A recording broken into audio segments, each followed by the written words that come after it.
Cable hip abduction in a slightly bent over position. So we've got the cable cuff around the ankle. What we're going to do here is have a little bit of support on the cable. So you can either use one hand or two. So Alex is just going to have two hands on the cable column. She's just going to hinge over very, very slightly with this one.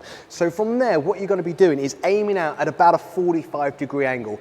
You can come out at about 30 degrees if you want to, but we tend to find around that 45-degree angle kind of has that better sensation, better activation going on. So all we're going to do is just focus on kind of extension and hip abduction at the same time. We're trying to lead with the heel. Nice.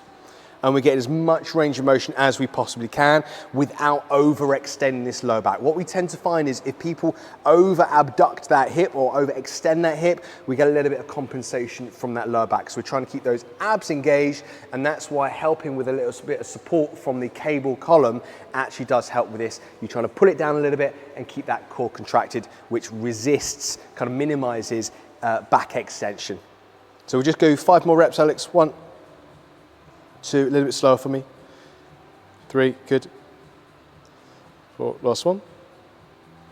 Great. Cable hip abduction stood on a box or a step. Now the reason why you might use this is to kind of help level up your hips a little bit. Some people find they get a little bit more range of motion by doing it this way as well. So all we've got here is a couple of DC blocks. You can use a bumper plate if you want to, or a small like riser step. So all you're gonna do is just have a position where you're gonna step back just a little bit. Come back for me, great. Just nice and supportive through that left leg. You're gonna have a little bit of support on that cable column. You're just gonna hinge over just a little bit more. And all we're gonna do is just focus on that hip abduction coming out to around about 30 to 45 degrees, okay? So really it's whatever angle feels best to you, whatever you get the best sensation out of. Really trying to minimize this lumbar extension at the same time, so we're keeping that core nice and engaged the entire time. So the more we can lead with our heel on this one, the less we're gonna have our hip flexors kicking in as well. So if you can try and point your toes in just a little bit more, so leading in with that heel, that's great. So we'll just do 5 more reps.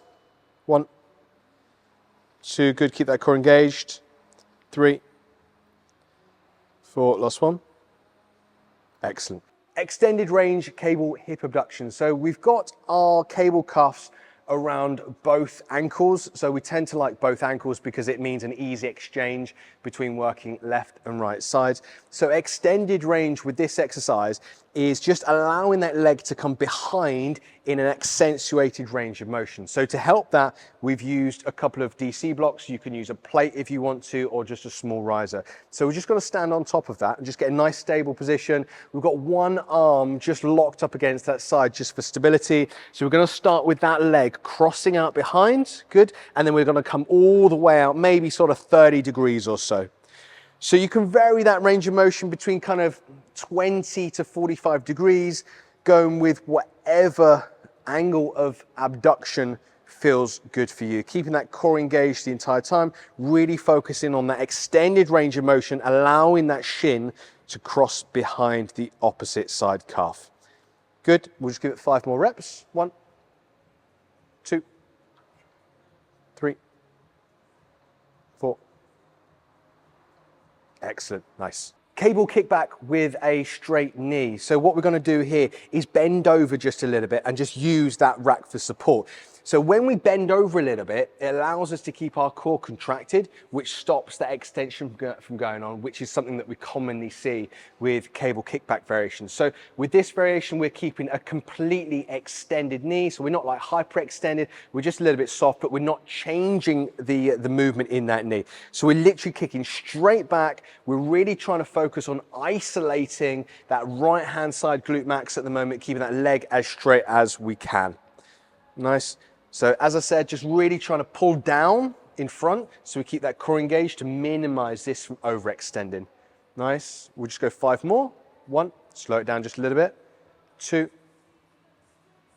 3, good. 4. Excellent, and relax. Bent knee cable kickback. So with this one, we're going to bend over just a little bit, have a little bit of support on that rack there. And all we're gonna do with this one, instead of the common variation where we have that knee slightly extended and kicking back here, we're gonna allow a little bit more of a knee bend. So we're gonna go from a bent knee to an extended knee all the way back. So this is a little bit closer to the machines you get for cable kickbacks, but we're replicating it here with these cable cuffs and this cable system. So as always, really trying to minimize this extension of the back, keeping the core as engaged as we can. And we're really trying to isolate this right glute here. We're kicking in those hamstrings a little bit, but generally speaking, we're getting a lot of activation on this one side glute max. Just slow it down just a little bit. As much range of motion as you can without reach forwards. One, let's do two more. Two, last one. Excellent, and relax. Cable seated hamstring curl. So this is a good option if you don't have a hamstring curl machine or you want a novel way to load your hamstrings. So with this one, it's also a great kind of prehabby, rehabby style of exercise. So all we've got here is just sat on a bench, we've got our cable cuff on and we've got our cable set to its lowest point. And all we're gonna do is just extend that knee out, just allowing that cable to pull us there and then just driving that heel back in. What I've also got here is as a supportive position as we possibly can. So as you can notice here with Alex, she's just slightly sat to one side with this other leg because she's just in more of a supportive position. She can also use those hands just to pull herself down into the bench and get herself as locked in as possible, which means we can really load this one. Now it's no alternative for say a hamstring curl machine, but it's a great option if you only have, say for example, a cable at home. You can also do this with a resistance band as well. So these cable cuffs will allow you to attach a resistance band to them as well. You can sit on a couch at home and you can do the exact same exercise if you're looking for more hamstring prehabby, rehabby types of things. Give this one a shot. It's a great one if you want to try it out. Cable lying hamstring curl. So with this one, we've got a bench set flat away from the cables. We've got our ankle cuff set here and we've got our cable set to around about the height of the bench. Now you can set the cable up a little bit higher. That's gonna be a little bit harder in the bottom position because it feels a little bit clunky. Your toe hits the cable, but you might find it feels a little bit better, but you can adjust the position of the cable depending on what suits you really with this one. We've got that cable set to around about the height of the bench. So all that we've got to do here is just get locked into the bench as best as you can, always trying to minimize that lower back extension. If you're someone that struggles with that back extending a little bit too much on hamstring curls, you can prop up your hips using a foam roller. That just kind of locks that lumbar a little bit more.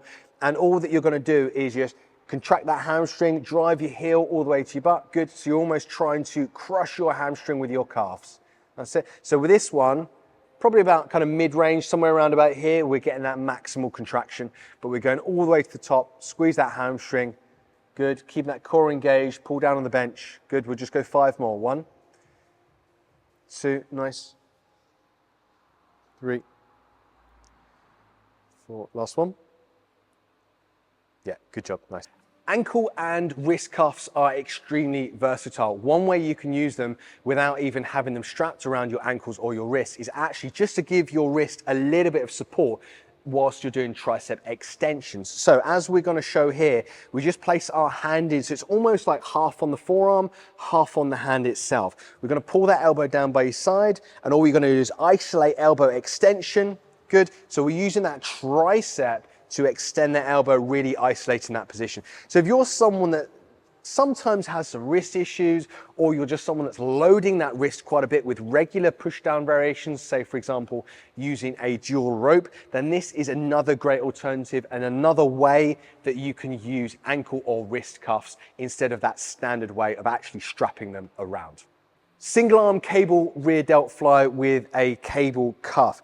So what we've got here is that cable set up to around about head height. Now, with regards to rear delt flies, you can vary up the angle.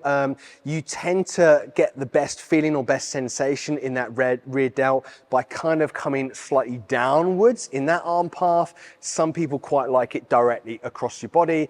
There's pros and cons to either. I tend to program both variations, but here we're just using a slightly more downward cut kind of arm path with this. So we've got the ankle cable cuff or wrist cuff around the wrist, and all we're going to do is kind of come down just at a very slight angle.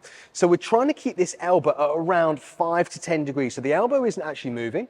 Common thing I see is people get into the end point and then kick in, which has got to kick in that tricep. Now, it's not a tricep exercise. We're trying to really isolate that rear delt. So we're trying to keep the elbow angle about the same throughout the entire motion. So we're striking downwards and trying to really feel it in that rear delt.